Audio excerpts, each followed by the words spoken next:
7 million views, something like that. Why was it so good, and how did that change the trajectory of what you're doing? Well, me and my dad, we were in New York when we posted that, and we saw it hit 500,000 views. We were like, oh my gosh, we're famous now. It's like we're viral. And then it just kept going up, and at night, before we fell asleep, it hit 1 million followers. Then the next day. Yes, this is the Mark Haney Show on a mission to ignite the entrepreneurial revolution right here in the hometown we love. And we do that by building the Backyard Advantage, the most connected community in the world for local entrepreneurs. And it's based around this culture of love, right? Helping one another. It's one entrepreneur at a time, one conversation at a time. And that conversation begins with one simple question. What are you working on? How can we help? And today on the show, as part of the Backyard Advantage, it can start young, right? We have to get our young people thinking correctly. And so I decided to bring on somebody who is really inspiring, and he's building something special and he's at a young age. And it happens to be based around one of my favorite hobbies, sports. I love to watch sports. I'm wearing my Niners stuff. And so this guy is building a business about sports, but I'll have him tell you the story. His name is Henry McCarley. He is building a company that is called Henry TV. Is that right? Hey Henry TV. Hey Henry TV. Don't mess that up. Okay. So Hey Henry TV. Well, welcome to the show. I appreciate you coming on. Yeah, thank you for having me. You bet. Now tell me maybe just an overview of Henry TV and why you started it. So I started it because I was really into sports cards before this, and I loved getting to athletes. Like, I have season tickets at the Niners too. I loved talking to the athletes, getting their autographs. I see you're wearing your Niners hat too, which I can appreciate. So who's your favorite player on the Niners? Let me just favorite start there. Player on the Niners? Yeah. Gotta go with Christian McCaffrey. Christian, yeah, he's hard. He's a Hall of Famer, future Hall of Famer. I feel like I love Brock Purdy because he's kind of that comeback story. Drafted, I think, 262, Mr. Irrelevant, then ends up getting a starting spot, comes back from injury, and he led his team again to the playoffs this year. Sadly, they didn't win at all.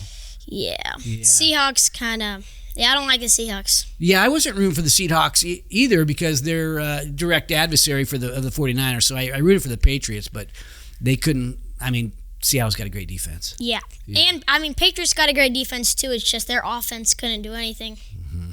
Yeah, they couldn't stop that pass rush. Okay, well, let's talk about the business. You're building like an influencer, an online influencer platform, hence Hey Henry TV. So you're calling it Hey Henry TV. Your name is Henry. I can see the rationale around that. But what is this? What is this business around? Is it around promoting your, I guess, knowledge around sports cards and collectibles? Well, it's a little bit about that, and another thing is just raising money for charity. Oh. Like, so I did an interview with Urijah Faber that it's coming out pretty soon on YouTube. And it's just, we raised over $8,500 for charity. And I always just loved giving money to charity just because, like, nonprofits, like, helping them, like, raise more money. Okay, so not everybody thinks about that, especially as kids. We don't necessarily, I guess the majority of us don't grow up thinking about, hey, how do I give back? How do I give to charity? Where did that come from? How did that mentality Well, just because, like, when I started this, like, I knew, like, I have, like, a great life. I have everything I need. And, like, some people, like, don't have all of that. Like, they can't afford a house or food. And just, like, giving back to them just, like, makes me feel good. Yeah, that's awesome. Okay, so tell me about the business. Tell me about what you're building.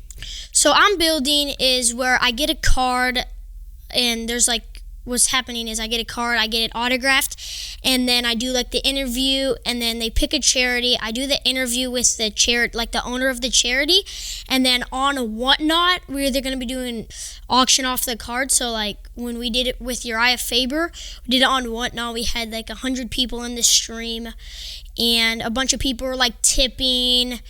a bunch of money for charity, and like 100% of it goes to charity. So yeah, when you're interviewing people that are celebrities, you go in and you get their I guess you get their autograph on the card. Mm-hmm. Does Urijah have a card? What do UFC guys have cards? Oh yeah, so UFC guys, there's some big cards for UFC.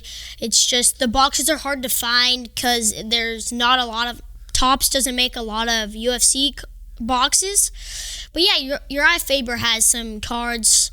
We have actually his best card. We have this. It's like gold vinyl, 1/1 PSA 10. Wow. So it's like there's only one in the world, and we have it.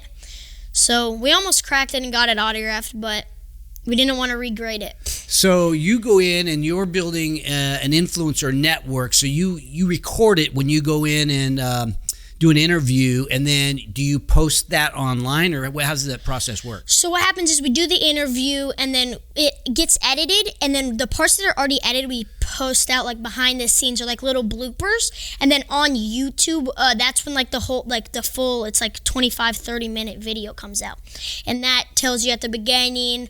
I do like a little introduction, then I say this is how we got the card. We're here with Michael Porter Jr. for example. I just did one in New York for him. Wow. And then we just like talk about what it means to me. Yeah. So what sports are you focused on? It sounds like a little bit of UFC, baseball, football, basketball.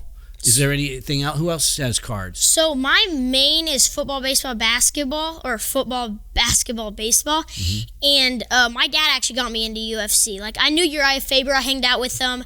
I didn't really watch any UFC fights or didn't collect. And then I did the interview with Urijah Faber, and I like saw a bunch of cards, and I'm like, wow, this looks cool. Then I just went to my first UFC fight.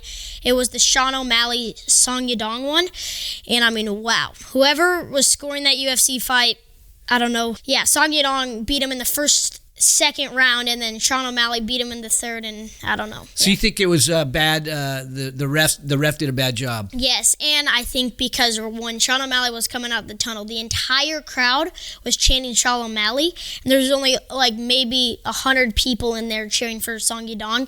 So maybe like the UFC didn't want Sean O'Malley to lose. I don't know. Yeah, maybe it was staged at some level. That's interesting. Okay, so let's talk about the why you started it. Part of it was for charity, and obviously you like sports, but is there a deeper purpose beyond that? Well, I always loved like filming. Like me and my friend wanted to like be like photographic for like my high school and like take pictures for them and like post it on Instagram. So we were gonna do that, and then I just had an idea like, what if I just like start my channel? And like maybe like 3 years ago, I have like two friends, and when we went to Disneyland one time, and we were talking, and the Sac State basketball players come off. They're on the same flight as us, and I was just thinking like, wait, what if we like started and we did interviews for athletes, like us three? We'd call it like Three Musketeers, because that's what we came up with. And so we did our first interview with the basketball player. Didn't really go too well. We were all nervous in like front of the camera, just normal stuff. And then I had an idea, like, what if I just start one? And then my aunt actually, we were at dinner. She's like, what if you call it Hey Henry? Because my cousin always says Hey Henry. So I don't know. That's just like what we named it. It's a great name. And so now you said you were thinking about doing something like this for high school. You're not in high school, are you? No, I'm in 6th grade. Okay, 6th grade. Okay. Do any of your other friends have their own YouTube channel or business? Well, me and my friend, his name's Camden, we do this like Whatnot. It's called Whatnot, and you like sell cards on it.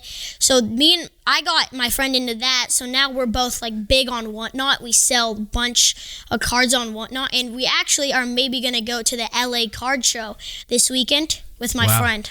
Okay, so you buy a card for like how much would you typically pay for a card, and then what could you sell it for? So usually, it's called like comp. So like let's say a card's $100, I'll usually pay like 75%. So I'll buy it for like $80, $75. And then on Whatnot, it's actually really hard to make money off Whatnot. I don't know how me and my friend do it, but because Whatnot takes 12% of your profit, because we have to pay for shipping and all of that. So I don't know, and they take 12% profit and they take tax. So we mostly profit. Like if we pay a card for $75 and we sell it for $100, we make like $90 off the card. It takes like 87. So we don't really make a lot of money off the cards, but like followers gets more people in the stream and we sell more. Like if you do a giveaway, when you enter the giveaway, you have to follow the host.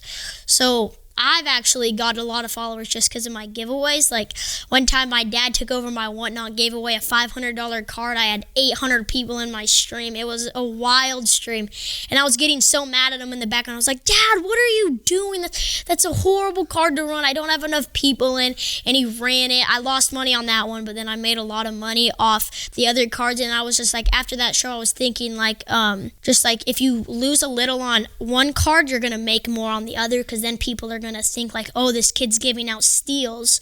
So you sell a card that you lose money on, and then you make more money on the long run. Okay, I want to try to understand this a little bit. I'm very naive to this. So you build a following online. Is this YouTube or Instagram? It's called Whatnot. Oh, Whatnot is the platform. Is the platform. Okay, so they follow you on this, and then they buy cards from you. Some of them you make good money on, some of them you don't make that much money on. But because you get more people following you, you have more transactions. They want to come in and buy your cards. Exactly. So like I used to, like when I just started, me and my friend, we had like 10 people in our stream at once, selling like $100 a stream, like not doing good at all.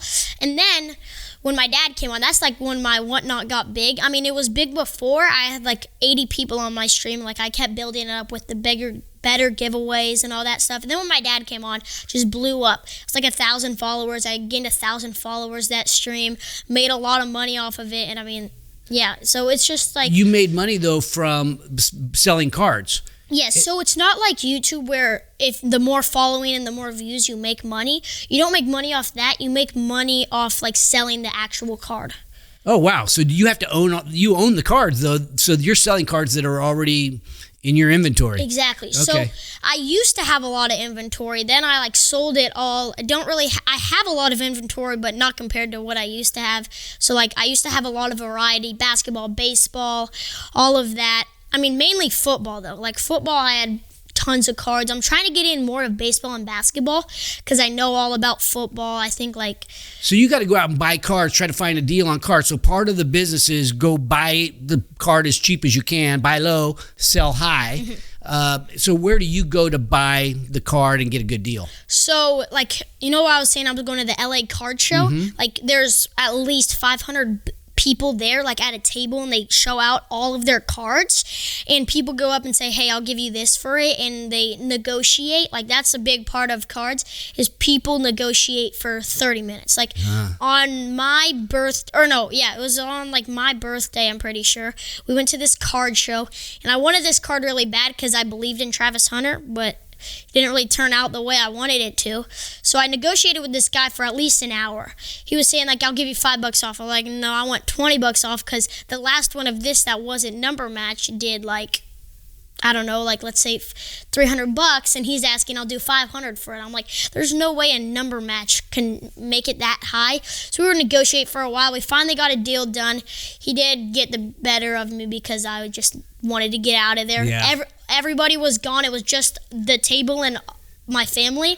So I was like, all right, fine, I'll give you your $5, but you owe me on the next one. So yeah, and then every time I'm at a card show, he's usually there, and we always talk, get good deals done. So you buy the cards at the card shows. What about there's stores too that sell these cards, right? Can you buy them there, or can you get a good deal at a store? Not really. You don't really want to sell to stores because they buy like really low because they have to make money somehow. So I mainly buy boxes off of stores. Like if I want to go sell on Whatnot, I usually get boxes from there, or I get them from my friend who's a wholesaler. But cards, it depends, because you could get a good deal on there if they didn't have if they put a card out and they're not doing well, and then they do really well, and they haven't changed the comp. Like you could get it for a good deal at the time. And it's all about timing for cards. Like you can, if you buy, let's say I pulled a really nice Drake May card, and it was worth like $5,000 to $2,000 at the time, and now we went to the Super Bowl. It was like $10,000 in a PSA 10, but mine was raw. We haven't graded it. So it was like $2,000, and now he lost the Super Bowl. It's probably like an $1,000 card. So I lost. Oh, it's gone down in value because he didn't win. Okay, what about someone like Sam Darnold, who was a backup, and then he went to Minnesota, did better, and then obviously just led. Then he went to the Niners, then went to Minnesota, and then now he's won the Super Bowl. Did his card go up in value? Oh yeah. So this guy named Pac-Man, he's really big on YouTube and whatnot for like opening cards. He always loved Sam Darnold and just like how he played. So he collected Sam Darnold cards, and he's probably lost thousands of dollars on his cards. But then when he won the Super Bowl, probably made back a little bit, but not all of it. Because he was not good on the Jets. Well, is it a little bit? Does it feel a little bit like gambling, or do you just have a hunch? This person is, let's say, Ricky Pearsall. He gets shot, and so he doesn't really play that much, and he's just kind of coming back. But yet, he might be great. We don't know. Yeah. I mean, is that one that you could buy low now, and then if he gets great, you could sell it for more money? Yes, you could do that. And about like if it's like investing or gambling, it's 100%. Illegal gambling. Like, it is legal for sure. It's legal gambling. Yes. See, but you can do it as a kid. It doesn't matter what age you are. Because I think in regular gambling, you got to be an adult. Yeah, you got to be 21. And what's crazy to me is like boxes. Like, if you buy boxes like right when it comes out, like the release day, they're probably like, if a good box, probably like $500. And and then if the boxes keep getting like if someone's in there that's better, the box would be like almost $1,000. And there was this one box, it's a flawless rookie Wemby year. So this is like the best basketball box you could possibly get, or the Cooper Flag flawless. And the box was like $15,000 like off of the rip, because you could pull $100,000 cards out of it. And when Wemby did really good, the box went to $40,000. So like, and it's like you can't make much money off of that. So it's just like, if you want to buy boxes, you want to get them mainly on release day, or you want to try to negotiate down. Off the rip. Is that when they open the box? What is a rip? Well, I don't know. We just like talk like, that's how I talk with cards. So like, I have some boxes that we're going to rip today. I even found an Olympic box. But rip means like, yeah, you're ripping it. But like when I meant off the rip, like right off of like the shelves. Like Panini just released it. Oh, okay. Like, on release day. On release day. Okay, gotcha.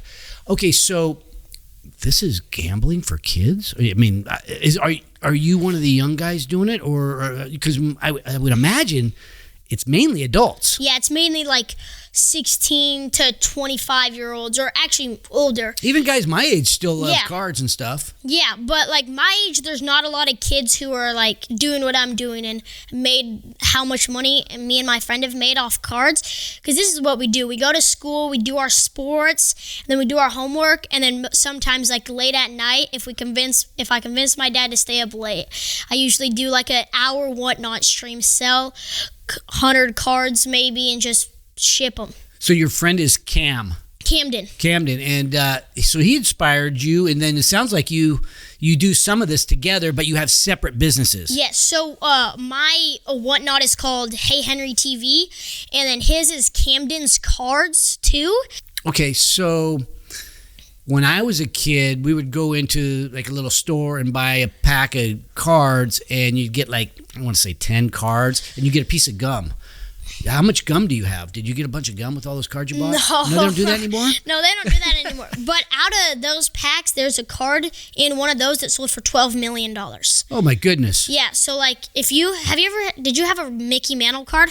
No, I didn't. No. So, but I hear that one's really valuable. Yeah, so my grandpa actually had a rookie Mickey Mantle in a sleeve and a top loader in a drawer, or in his attic, like perfect condition, and his mom threw it away because she didn't know what they were. Oh, there's just a bunch of cards in the way. She threw them away. Oh, and if that graded a 10, it's like $12 million, which is crazy. Yeah, I had Willie May. I had a few Willie Mays cards, and then my vintage is like the 70s. So when there was something called the swinging A's, where all the A's were in the 70s, wore mustaches and stuff. So that's kind of, so I like the A's and the Giants. So I always be happy if I get a good Giants guy or a good A's guy.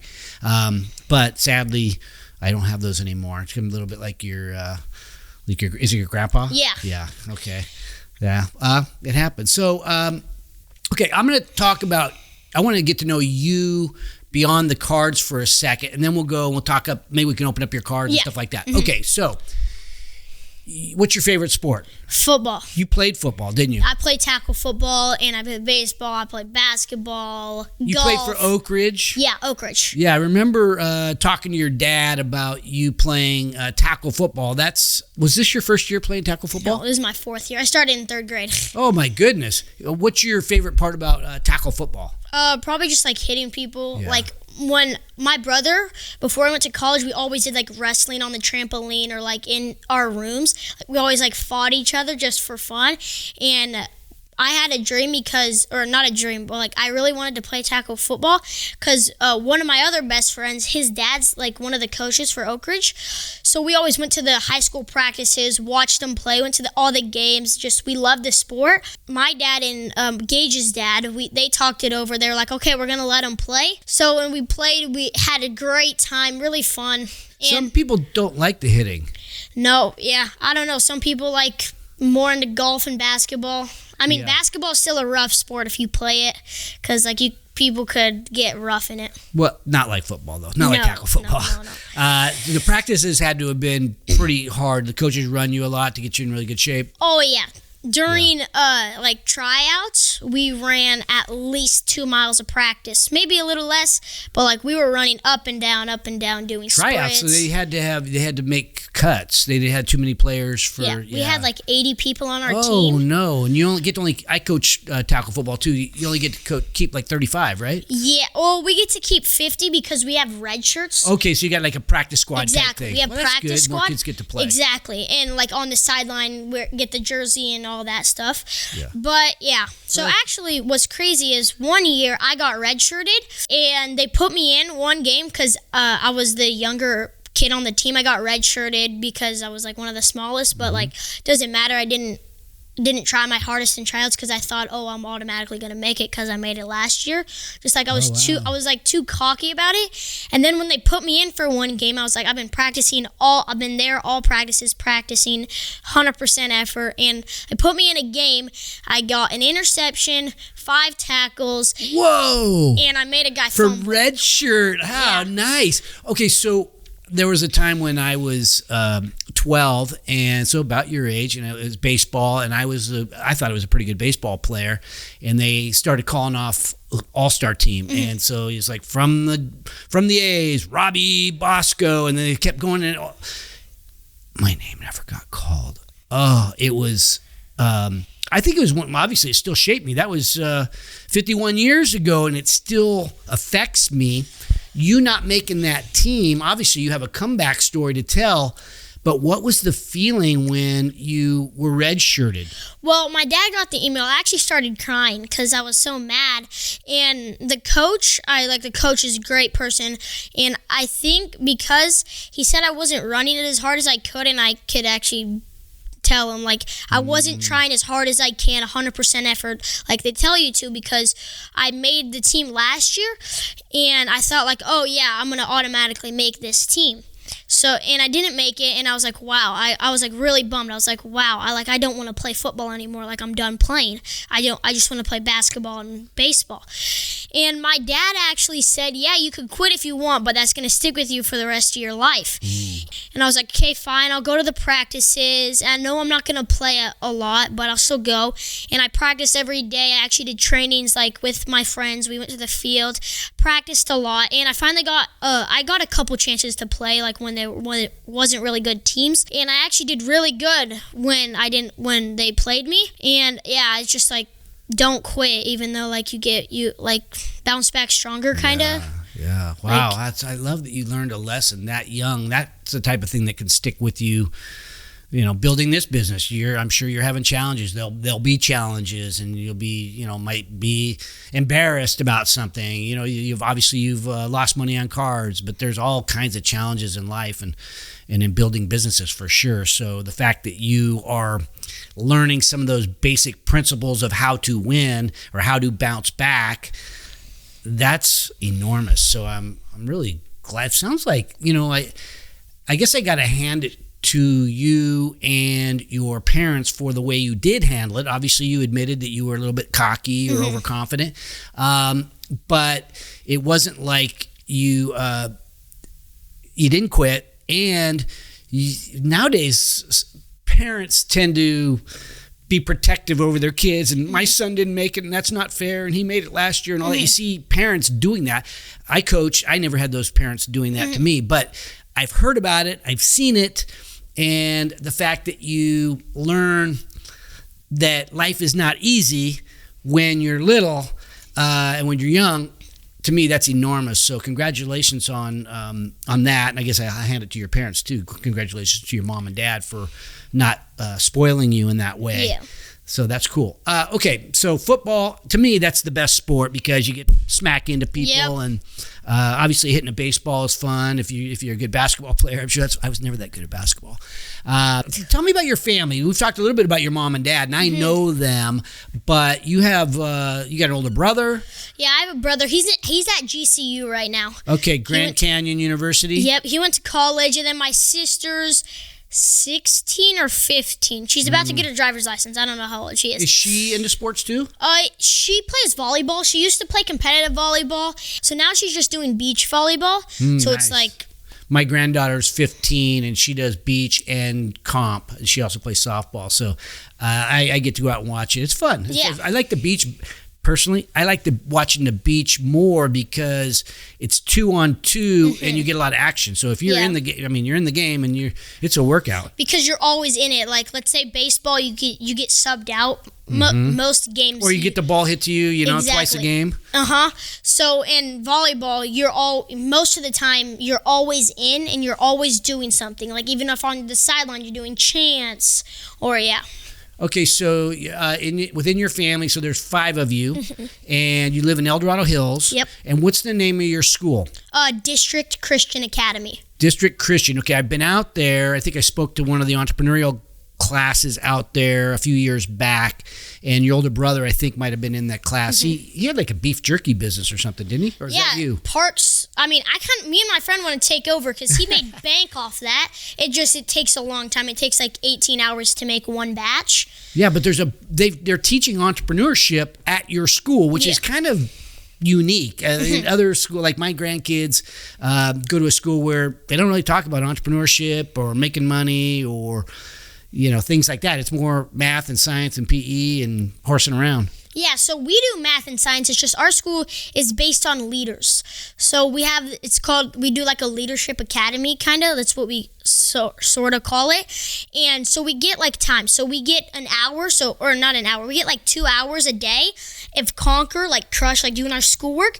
And in that period, you could take as much breaks as you want, whatever. You could do whatever you want. But if you don't hit your goals, there's going to be a punishment. Because we set goals at the beginning of the sprint. We call it sprints. We do 6 weeks and then take a week off. You set your own goals? Yeah, we set our own goals. And if we don't hit those, there's punishment. So you won't be able to have the freedom that you get. Does it make you want to set a low goal? No. No, because if we set a low goal, then the teacher's going to be like, wow, you can't really get a lot done. And I don't want to be that student where it's like, oh, yeah, he's really smart, but he doesn't like doing schoolwork. So I actually just finished my goals last night at like 10 o'clock. Took me a while to do it. What would a goal be for the school? Like to get a certain grade on a test, or? So what we do is we do percents, and you have to get over like a 90% on every single test, or else you have to retake the test. Okay. And it took me like 10 tries on one test. It was really annoying. It took me like an hour on one of them. So we do percent. So we do like 25% a sprint. So in 6 weeks you have to get 25%, and at the end of it you'll get to 100%. I like that idea of doing sprints versus like, hey, it's some year-long thing. No, you break it up into these small segments. So you go hard for 6 weeks, and then I suppose you regroup and set another goal. So, we don't really set another goal. So we do set another goal. So we take 6 weeks. We do 6 weeks. We set our goal for those 6 weeks. And then after those 6 weeks, we get a week off. And then we go back into school for 6 weeks. And then we take another week off. So we have 5 of those. And the last one, on the last day, we do like a big fun, like workout, or not a workout, but like running around doing fun stuff. Who's your favorite teacher of all time?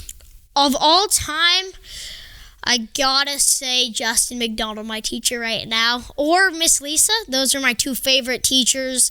They're really nice, easy to work with. And yeah, they're really good at helping, and they give you a lot of freedom. That's freedom, yes. I love it. Okay, you want to get into the cards a little bit more? You wanted to open some cards on the show? Yeah, sure. Or actually, I want to give you these first. So what? We have a Jerry Rice autograph. Oh my gosh. And then we have a Christian McCaffrey case hit. So those are both worth like $90. You're giving these to me? Take them. Whoa, Heard I don't know what to Niner say. fan. I am. I when I go to a Niner game, I typically wear my Jerry Rice jersey, and I love McCaffrey. He's. I think I've got a helmet from when he was on Carolina. Game used? Actually, I don't know if it's game used. I don't think it is. Is it worth more if it's game used? Oh yeah. If it's a game used helmet, that could be worth thousands of Oh dollars. wow, that's good to know. No, I don't have a game used one. But thank you so much. I appreciate this very much. When I was a kid, we would collect them, and we would line up, like try to build like a whole team. Like if it was baseball, it would be like, okay, I have a second baseman and a shortstop, and we'd calculate the batting averages. I'd like, my outfield's got an batting average of like 310. My infield's not as good, and then my pitcher is some guy throws 90, has 300 strikeouts. Yeah, that's what sometimes we do. So like there's called base cards, where it's kind of like that Jerry Rice card, but it's not autographed, and it's just like a base. So that's like what you get in most of the packs of their base.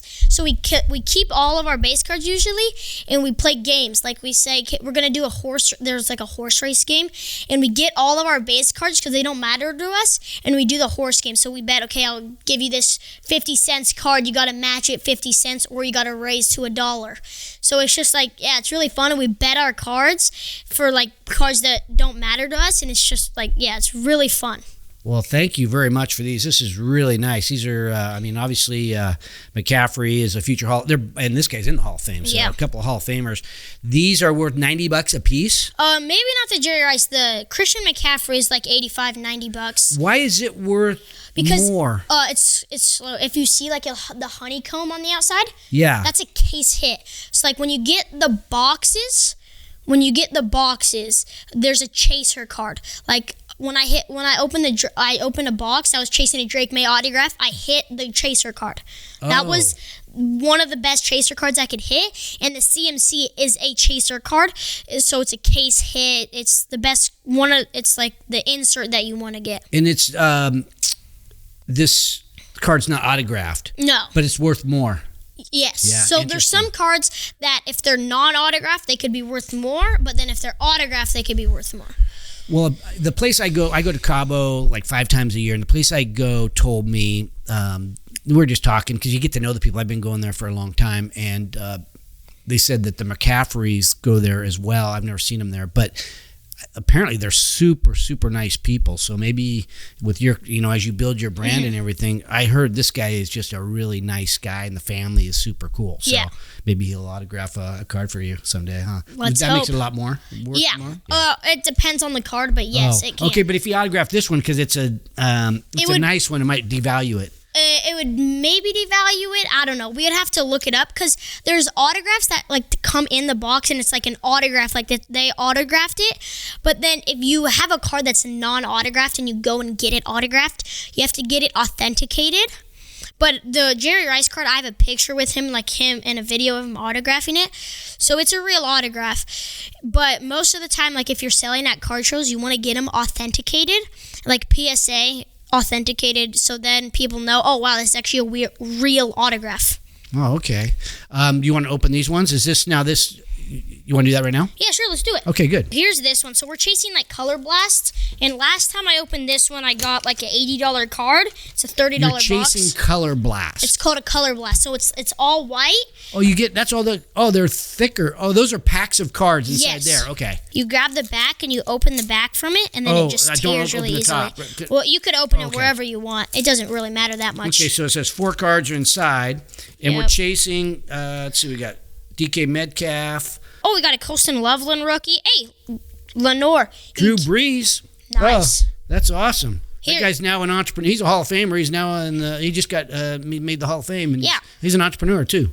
Hey, you can keep that Lenore Niner. Oh, nice. The Amador. Yep. All the Niner cards we get out of here, you could keep them. Oh, you don't have to do that. It's so nice. Ty Felton, never heard of him. TJ Sanders. Jalen Lane, Antonio Gibson, Chris Chambers. Not bad. Okay, just Yeah. a couple more questions here. So I understand that you recently had a post that went viral, had like 11 million views, something like that. Why was it so good, and how did that change the trajectory of what you're doing? Well, me and my dad, we were in New York when we posted that, and we saw it hit 500,000 views. We were like, oh my gosh, we're famous now. It's like we're viral. And then it just kept going up, and at night, before I fell asleep, it hit 1 million followers. Then the next day, before I fell asleep, it hit 2 million. It just gained 1 million views every single day. And it's just crazy to me. Like, it was a basic post of me sitting down, it was like the labels. It was like after a 3-hour whatnot stream, it was just like printing out the labels, and we used a little AI. It was really funny, and I did not think it was going to go viral. Now that it's gone viral, can you go back and determine why it went viral? Oh, a little bit, because a bunch of people like go live on Whatnot, and it's really the annoying part is packaging it, because you have to go through every single card, put it in a package, and put a stamp on it, and give it to the mail office. So yeah, I don't even know why it went viral. Well, congratulations on that. Now, 11 million views, that makes that builds your brand, right? So how long ago was that? It was almost a month ago. We posted that when we had 340 followers and now we have 8,000 followers. Whoa, you went from 340 followers to 8,000 predominantly off of one post. A little bit. We got a lot from like a giveaway, because we were giving away something. But yeah. Okay, so you have interviewed some famous people. I'm holding a Baker Mayfield card. You interviewed him. What's he like? He's actually a really nice guy. I asked him and talked to him. Great guy, really nice. Yeah, so who else have you interviewed that I might have heard of before? Have you ever heard of Michael Porter Jr.? Yeah. I've interviewed him. I've interviewed Uriah Faber, obviously. Who's your favorite interview besides this one? Gotta say, probably Baker Mayfield, just because how calm it was, and he was like a great guy. And who would you love to interview? Who would be like the ideal person to interview, or maybe give me a few names? Well, what I would do is I would want Jackson Dart and Cam Scatterbo. Like, I would interview 2 people. Nice. So those are like some of my favorite players in the league. And why do you like Cam Scatterbo? He's obviously a local guy who's done really well. He got injured, sadly, but he's fun to watch. Oh yeah, really funny, high energy a lot. Yeah, and Jackson Dart's. He's been one of my favorite quarterbacks since college, so I've always liked him. So what's the long term? I really love that you have a charitable heart, but what's the long-term vision for the company? Where do you want to take it? Well, I want to raise a lot of money for charity. Like, my goal is $1 million for charity, like to raise $1 million. So I got to practice, get a bunch of interviews, like go really hard for this year, because yeah, that's my goal, to raise $1 million for charity. That's inspiring. That's very inspiring.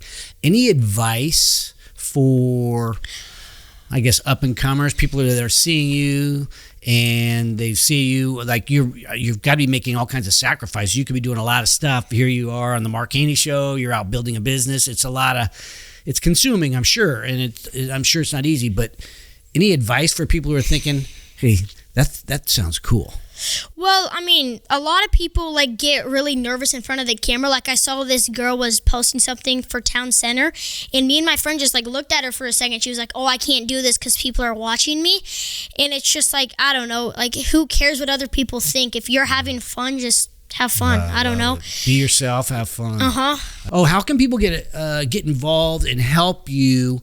Because you're somebody that's inspiring, and so we want to help. So I'd like to know, like, how do we follow you? It's at Hey Henry TV? It's at Hey Henry TV on Instagram. You get it on my Instagram, TikTok, I don't think you can hit people up on YouTube, but Instagram's my main one that hit me up on. And if you guys want to help, we'll respond to you, see what we could do. I love it. Well, thanks for coming on the show. Thanks for inspiring. Even the old folks are inspired by seeing what you're building and that you're building it at such a young age. So keep up the hard work. Thank you for having me. You bet.